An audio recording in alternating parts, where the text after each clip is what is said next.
இங்கே பார்த்தீங்கன்னா இது வந்து பீர்க்கங்காய் வந்து காய விட்டு விதைக்காக விட்டேன்னு சொன்னேன் இல்லையா, இது விதைக்கு விடலை.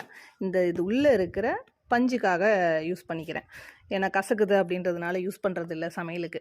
இது வந்து நம்ம வந்து குளிக்கும் பொழுது உடம்பு தேய்ச்சி குளித்தோம்னா சூப்பராக இருக்கும். பிளாஸ்டிக் நார்லாம் யூஸ் பண்ணாமல் இயற்கையாக அந்த மாதிரி யூஸ் பண்ணலாம். இன்னொன்று வந்து வெட்டிவேர்லேயும் வந்து யூஸ் பண்ணிக்கலாம். அதுவுமே வந்து நாட்டு மருந்து கடையில் விற்கிது.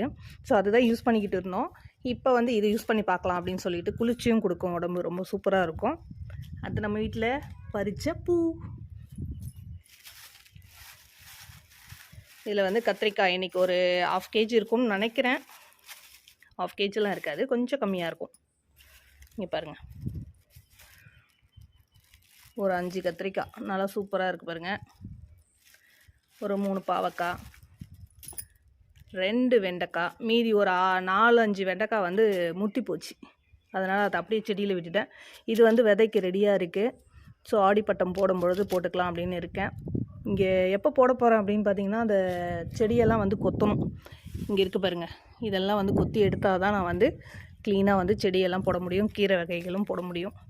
அடுத்து இந்த பீர்க்கங்காவையும் எடுத்துக்கிட்டேன். ஸோ துவையல் அரைச்சி பார்க்கலாம் எப்படி இருக்குன்னு பார்க்கலான்னு.